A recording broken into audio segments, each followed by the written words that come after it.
There is a weight that gathers behind the eyes, much like rainwater collecting in the cup of a broad leaf, not all at once, but drop by drop, until the leaf has forgotten what it felt like to be light. You have been carrying that weight, and tonight there is nowhere left to carry it.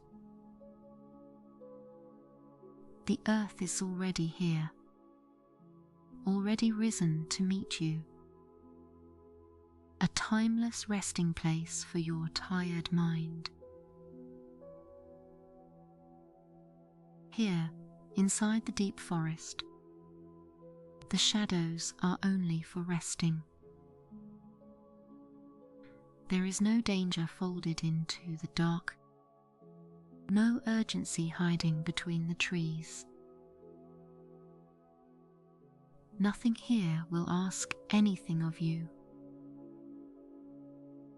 You are held quietly and without condition by something far older and far steadier than the echoes of the day. The day is done. Whatever remains unfinished will be there tomorrow, and it does not need your permission to wait. Right now, the only thing asked of you is this: surrender the full, heavy weight of your body to the earth beneath you. Feel how it rises to meet you. Feel how it holds.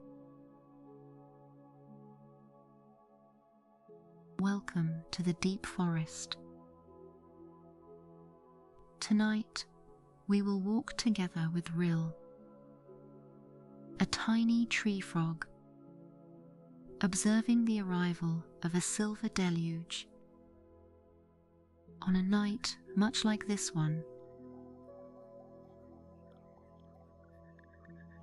Rill lived in the crook of an ancient fig tree, where the bark curved inward just enough to form a hollow no bigger than a cupped hand. Her skin was the colour of new reeds, that particular shade of green that exists only in the hour after rain, bright and faintly luminous against the dark wood. A single pale stripe ran from the soft hinge of her jaw all the way down to her heel, and her eyes caught light copper, seen through shallow water, warm and restless and always scanning. She was a frog who noticed things. The exact angle at which a fern frond drooped before a storm. A certain thickening in the air, the sky drawing itself inward, slow and full before it opened. The sound the moss made, a low dense silence, when the ground beneath it was already full. Tonight, the clouds had been building since dusk. Rill had watched them gather from her hollow, her throat moving in small, involuntary pulses, the way it always did, when she sensed something coming. The forest around her had grown very still. The beetles had gone quiet. The nightjars had pulled their songs back into their chests. Even the wind had dropped to almost nothing, leaving only the smell of wet earth and the faint, electric anticipation that lives in the air just before the first drop falls. And then it came. A single drop struck the broad leaf just below her hollow, with a sound like a soft knock on a door. Then another. Then the sky opened and the rain arrived in full, steady, silver and vast, pouring down through the canopy in long, unhurried curtains. Rill looked up into it, and something tightened, quietly, behind her copper eyes. The rain did not fall so much as arrive, not with violence, but with the quiet certainty of a river finding its valley, drawn there by nothing more than the shape of the land beneath it. Rill felt the first curtain of it move across the forest floor below her hollow, watched it darken the pale dirt to a deep, saturated brown, watched small channels begin to trace themselves between the roots of the fig tree like the lines on an old palm. The water gathered in the grooves of the bark. It pooled in the cup of every upturned leaf. It ran in thin, glittering threads down the long stems of the ferns and disappeared into the moss below, with a sound like a slow exhale. And Rill watched all of it, her copper eyes moving from one small rivulet to the next, her throat tight, her small body very still at the edge of her hollow. She told herself she would just watch. But the forest floor was drinking faster than it could hold, and the water was rising in the low places between the roots. And the idea that had begun as a whisper in the back of her mind grew, with each passing moment, into something that felt like certainty. If the rain kept coming, the hollow places would fill, the moss would saturate, the water would have nowhere left to go. She had seen it before, or believed she had. The slow creep of water across the forest floor, rising inch by inch, until even the lowest branches were wet at their tips. Someone, she thought, had to do something. And there was no one here but her. So Rill opened her mouth, leaned out into the rain and drank. It was a small, defiant act, a belief that if she could just take enough of it in, she could stay the rising tide below. The water was cold, tasting of bark and sky, possessing a mineral sharpness. She swallowed, and the coolness settled heavy in her chest. She leaned out again. Another mouthful. Her copper eyes were fixed on the rising pools, as if her attention alone could act as a dam. The rain did not slow. It fell through the high canopy and shook the broad leaves, and ran down every available surface patient, indifferent, answering to nothing but the pull of the earth below.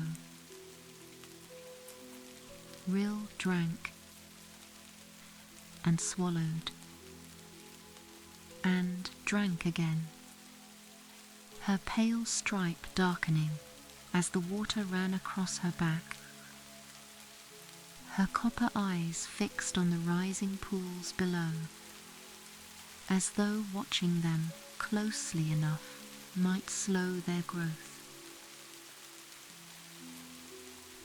The sound of the rain was everywhere now, a layered, continuous sound, neither loud nor soft,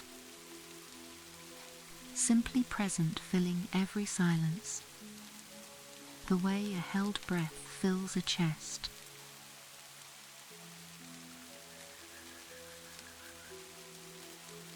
Without asking permission to be there, she counted the swallows. She watched the water level. She drank. Her jaw began to ache in the soft hinge behind her eyes. A dull, spreading pressure that she registered and set aside. Her throat, accustomed to small insects and single dewdrops, moved with increasing effort around each mouthful, the muscles working in a slow, deliberate rhythm that was already beginning to feel less like purpose and more like habit. The cold had moved from her chest into her limbs now. A deep, waterlogged heaviness that settled in her legs and made the bark beneath her feet feel closer, more solid, more necessary. Still she leaned out. Still the rain came. Still the forest floor drank what it could, and let the rest gather in the low, quiet places between the roots. And the rain, for its part, noticed nothing. It fell as it had always fallen, through the high branches first, then the middle canopy, then the low ferns, then the moss, then the dark and patient earth beneath. It did not speed up when Rill drank. It did not slow when she swallowed. The forest received it with the same unhurried stillness. It brought to everything the turning of seasons, the slow rot of fallen wood, the long, wordless growth of roots through stone. The rain was not a problem the forest was trying to solve. It was simply something the forest was allowing to pass through. Rill did not notice this yet. She leaned out into the dark and drank. Time passed as it does inside heavy rain, not in minutes, but in the accumulation of small wet sounds.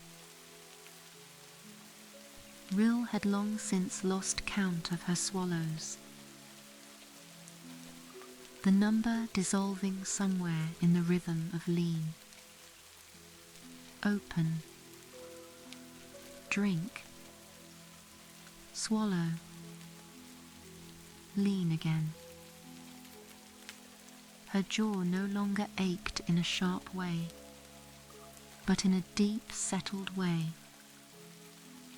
the kind of ache that has stopped announcing itself and simply moved in.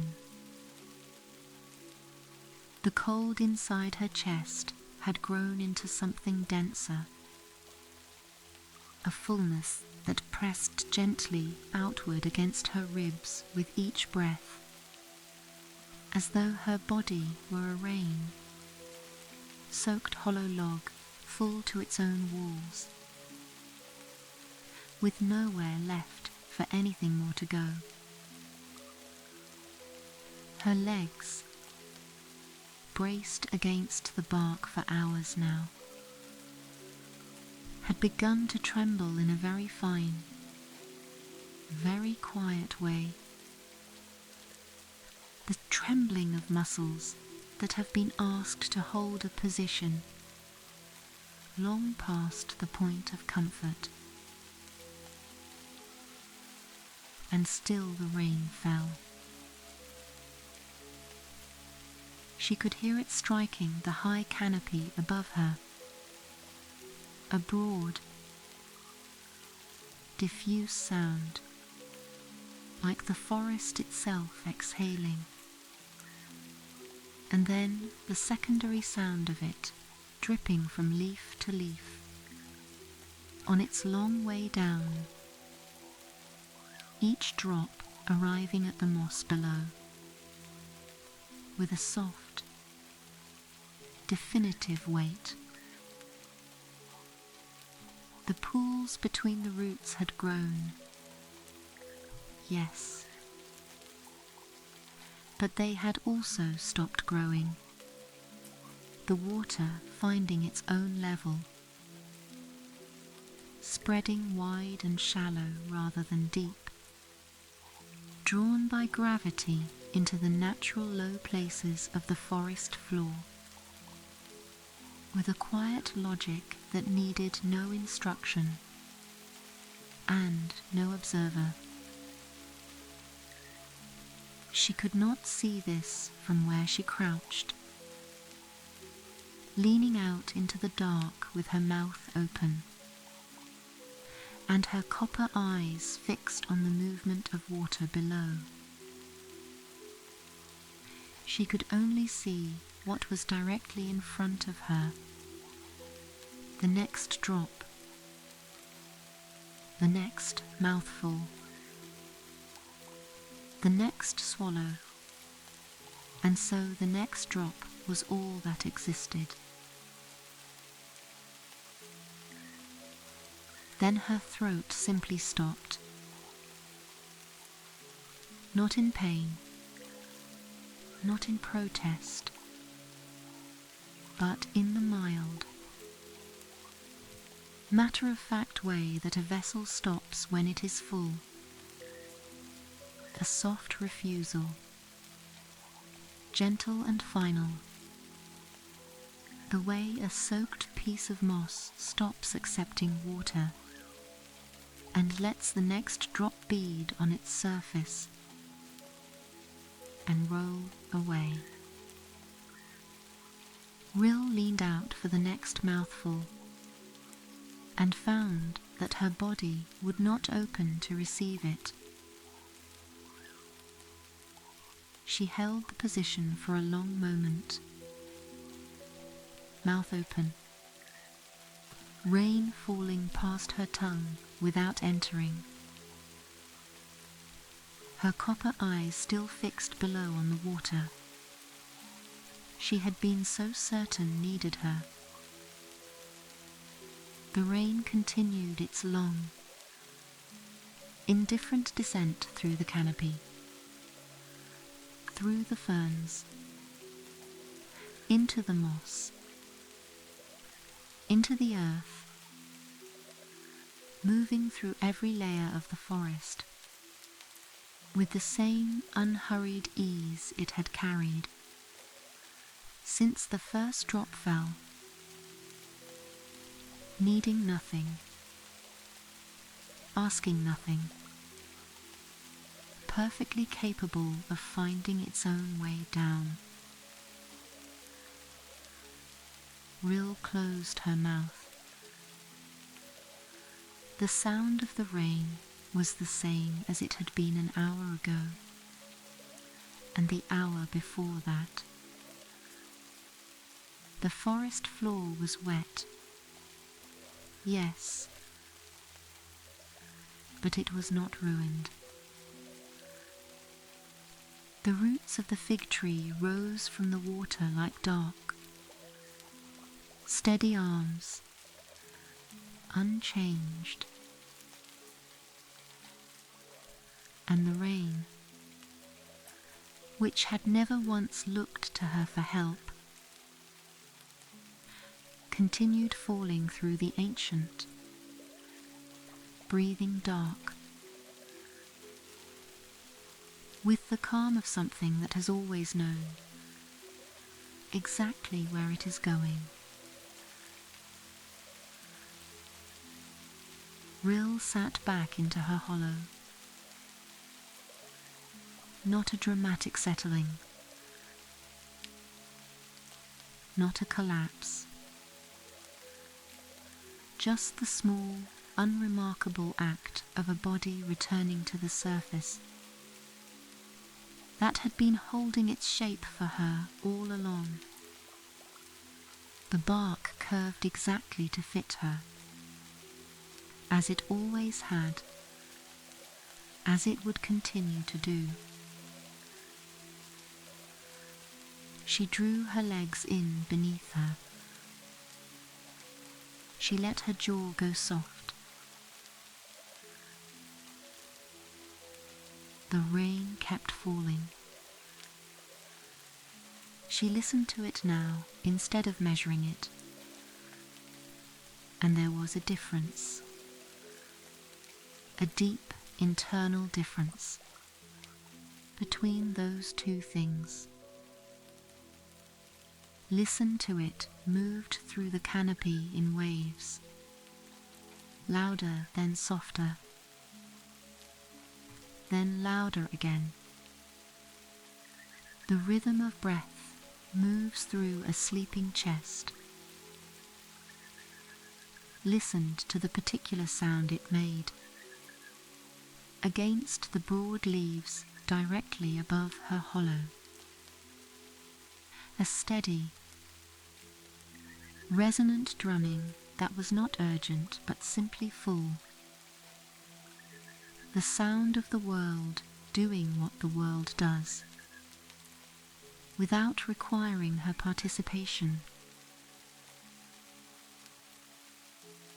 The pools below had found their level. The moss was dark and heavy and still. The water moved in its own quiet channels between the roots, finding the low places, following the grade of the earth with a patience that needed no instruction. The forest had been receiving rain for longer than Rill had been alive. It knew what to do.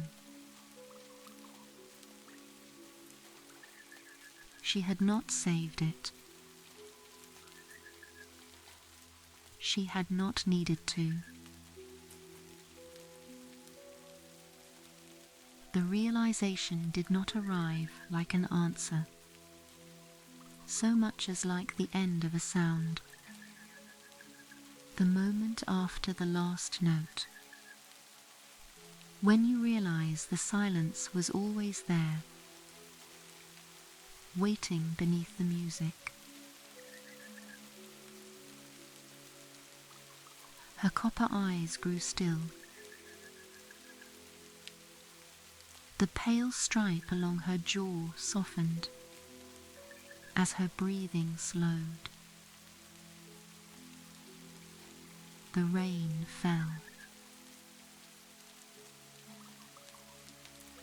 The forest held her, and Rill, small and full and finally quiet, let the hollow do what hollows do. She slept.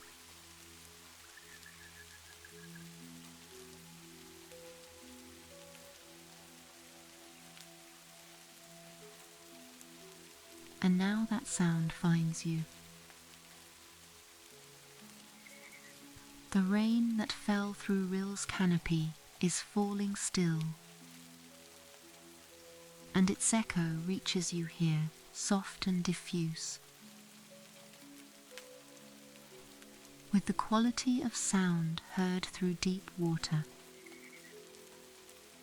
arriving not as noise but as a presence,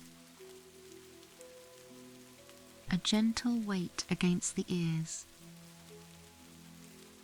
that asks nothing except that you receive it.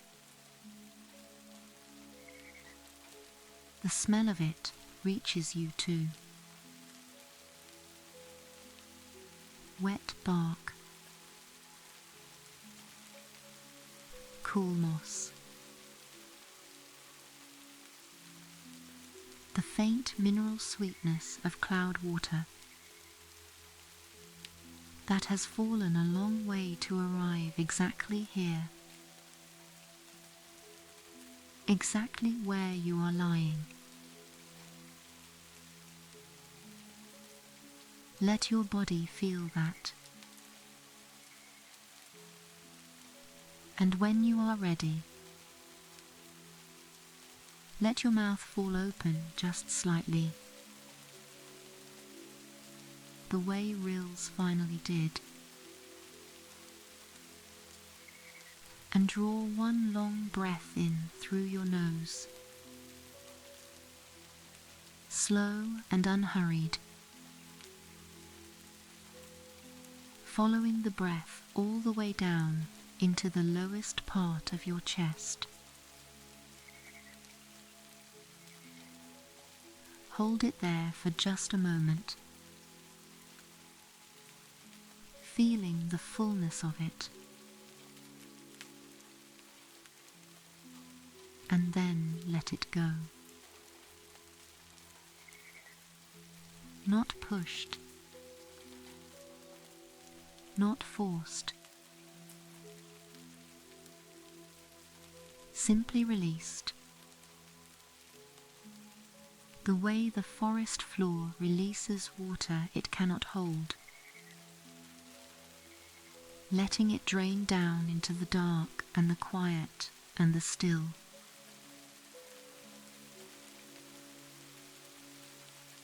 Rill is sleeping now in her hollow,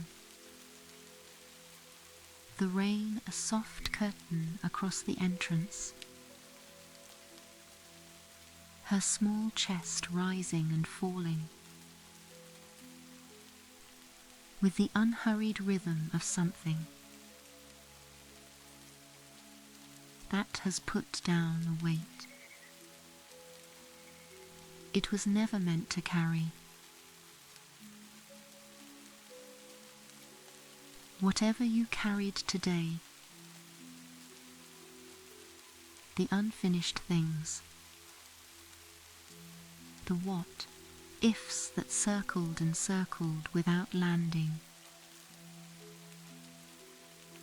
they were real, and they were heavy. and you carried them the way Rill carried the rain. With every small muscle working for longer than it should have needed to. You can set them at the edge of the hollow now. They will be there in the morning if you need them. Tonight, they can rest too. You don't have to sleep right now. You only have to be here, in this warm and rain, softened dark, with nothing asked of you and nowhere left to be. Still water, heavy rain, safe ground,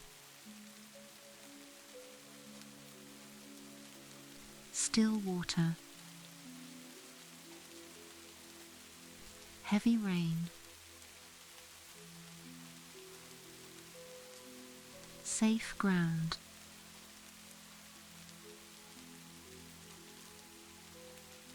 still water,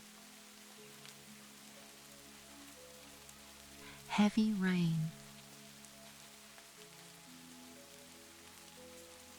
safe ground.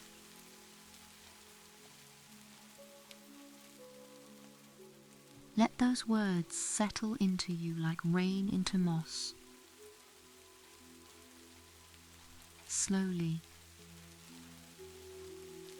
without effort, finding every quiet place that is ready to receive them.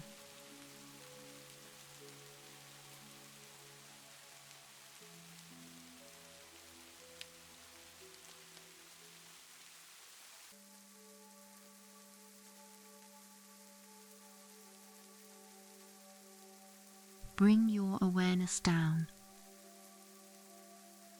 slowly to the soles of your feet.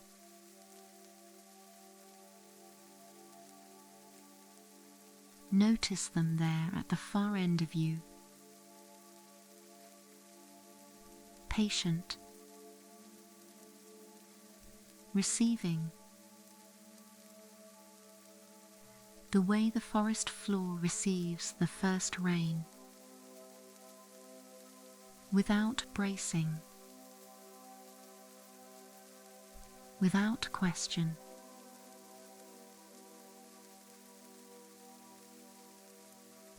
Allow your deepest tensions to dissolve, the way waterlogged moss finally stops resisting, softening at the edges first, then deeper, then all the way through.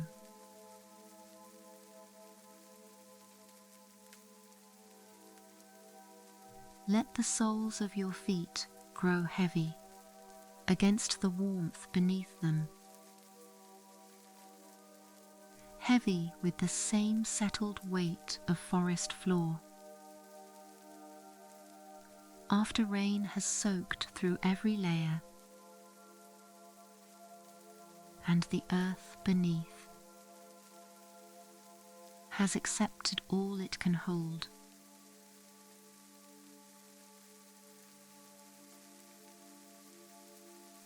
Move your awareness up into your ankles,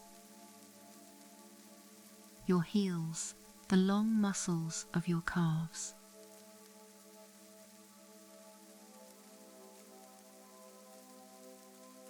Feel how they have been braced. Quietly, as Rill's legs braced against the bark for hours. Holding without knowing they were holding.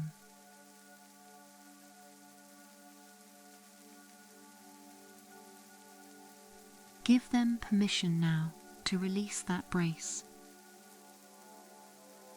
to let the tension drain downward and out, the way water drains from a cupped leaf when the leaf finally tilts.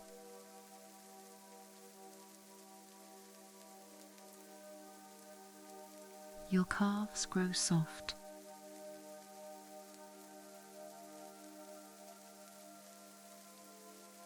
Your ankles settle.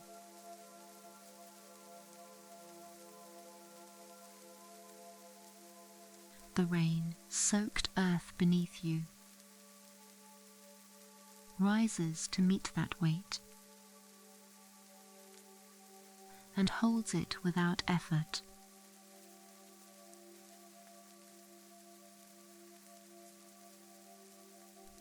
Draw your awareness up through your knees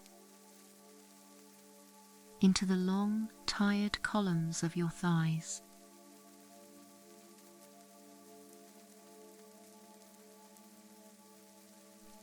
These muscles have been holding a position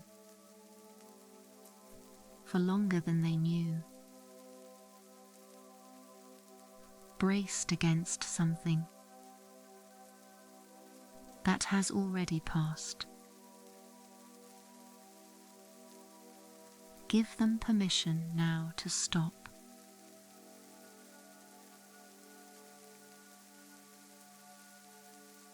Allow your nervous system to neutralize, settling the way a forest stream settles. After a storm, the current slowing, the surface smoothing, the water finding at last its natural,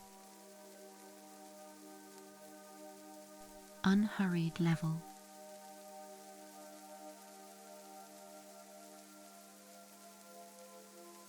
Feel the full weight of your legs. Surrender to the surface beneath them, sinking, spreading, growing still.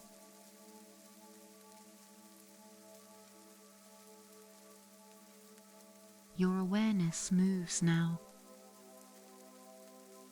into the broad territory of your torso, your belly, your chest.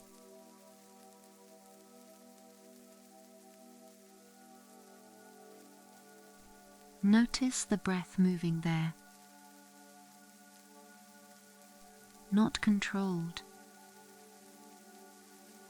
not measured, simply moving, drawn downward through you, the way rain is drawn through the canopy, finding its path without being directed.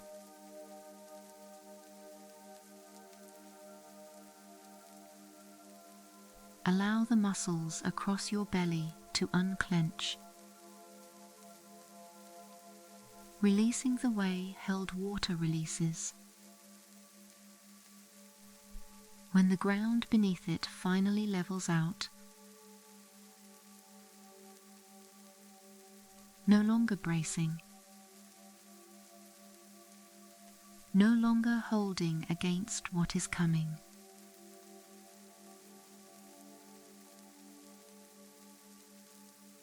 Let your chest grow wide and soft, the ribs releasing their quiet grip, the breath arriving and departing without any assistance from you at all.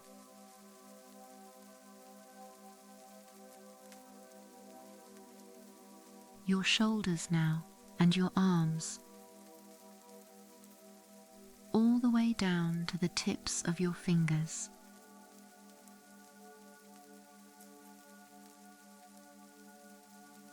Feel the weight of them,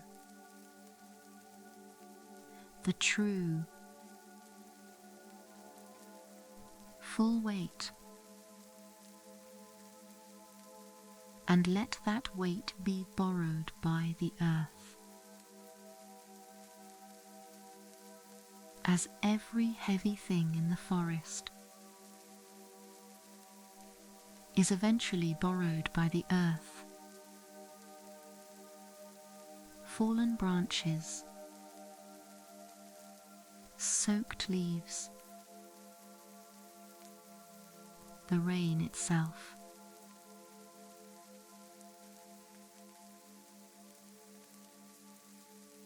Your shoulders drop.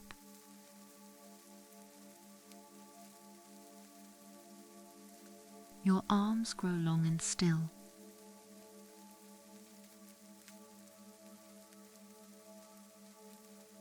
Your fingers soften and separate. The last of the holding releasing.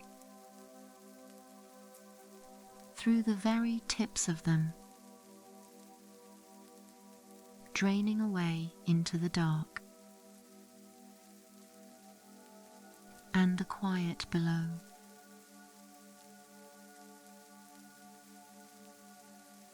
And finally, your face.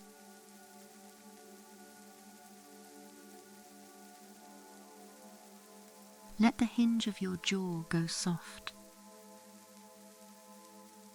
the way Rill's jaw went soft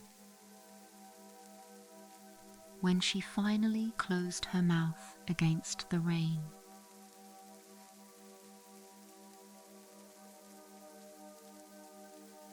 Feel the teeth part slightly, the tongue drop from the roof of the mouth, and rest heavy and wide, no longer needed.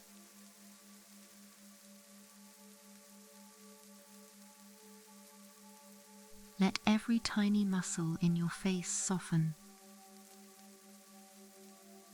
stilling the way the forest canopy stills. Between one wave of rain and the next, everything pausing, everything suspended in a moment of pure, unheld quiet.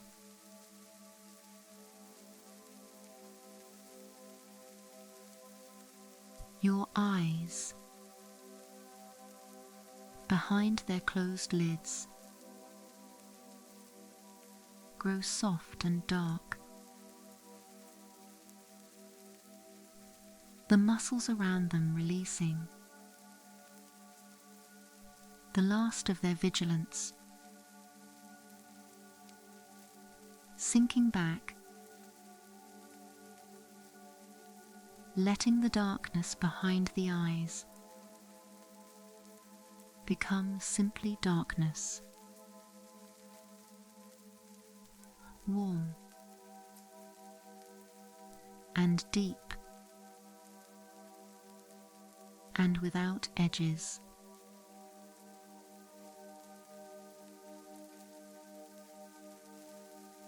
The breath moves.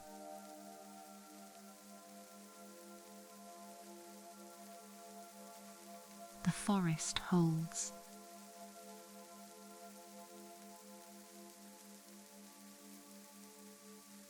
And your body, from the soles of your feet to the crown of your head, lies heavy and still surrendered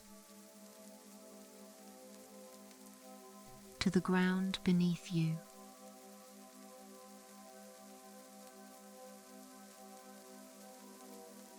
Still water,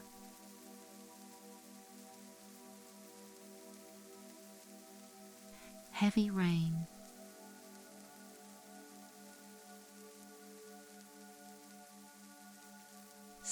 ground.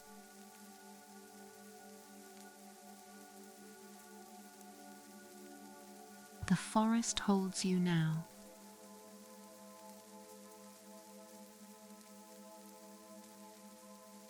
The rain knows where to go.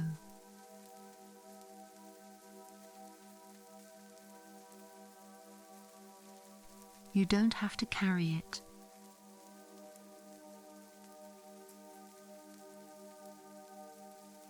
Nothing left to drink.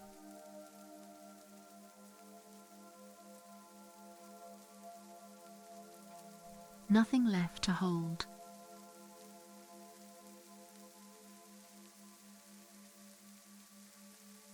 Just the hollow.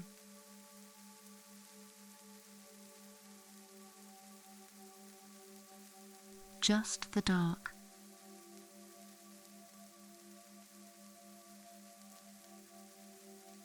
Just the soft and steady sound of rain.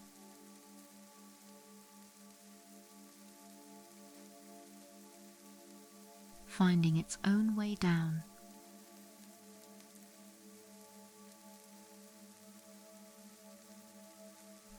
Good night.